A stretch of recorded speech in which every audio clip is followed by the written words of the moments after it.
It's no secret that as some people climb the ranks of their industry, the stress caused by increases in pressure and responsibility are often reflected in increasingly particular, and often peculiar, behavior. Demanding bosses come in a range of different guises, and many people can relate to having a manager whose unique leadership style puts a strain on daily life. Public examples of challenging management styles abound. U.S. court documents revealed that Mike Jeffries, the former CEO of Abercrombie Fitch, forced the stewards on his private jet to follow a strict and bizarre manual for how to dress and behave, right down to the amount of cologne male staff should wear. Meanwhile, former Yahoo CEO Marissa Mayer was an admitted micromanager. BBC Capital asked a group of experts to identify 5 different types of boss that can be a challenge to work with, and offer strategies on how to handle each one. The megalomaniacs tend to be larger-than-life characters who, while charming, require immense amounts of attention, control and loyalty. They're notorious for taking credit for any successes due or undue and externalizing the blame for any failures. Wendy Behary, author of Disarming the Narcissist, says that, as bosses, they lack the ability to connect with others at a more personal level because they have an underdeveloped capacity for empathy.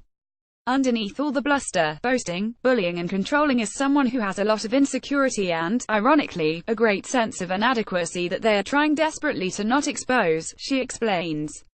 Underneath all the bluster, boasting, bullying and controlling is someone who has a lot of insecurity. Dealing with this type of boss is inherently risky.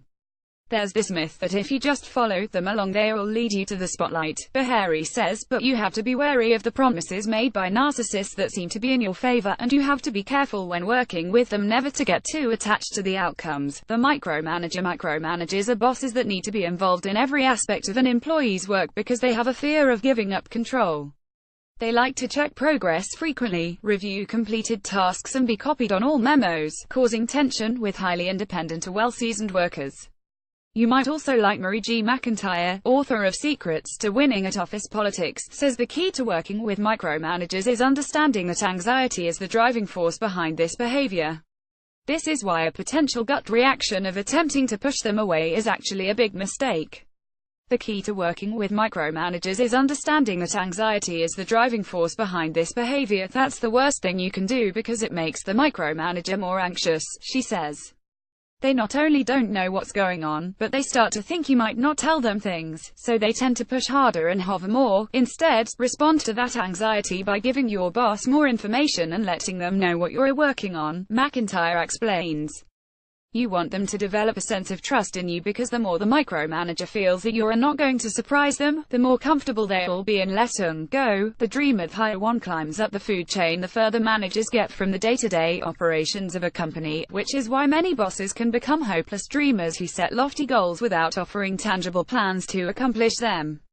Break down a pie and the ski proposal into more manageable segments. The visceral response to such unrealistic demands may be to call them impossible, but a better idea is to break down a pie and the ski proposal into more manageable segments to expose glaring concerns, explains Dana Brownlee, president of Professionalism Matters, a boutique corporate training firm based in Atlanta. Instead of telling them no, you're now becoming your boss advocate and the first person to point out the potential risks so that they can make the best decision. Brownlee says this is a much more tactical conversation that helps shock your boss back into reality. The flip-flopper: how can you achieve your goals if the goalpost keeps shifting? This is the problem of working for a flip-flopper, whose lack of direction and conviction can put employees in a no-win situation.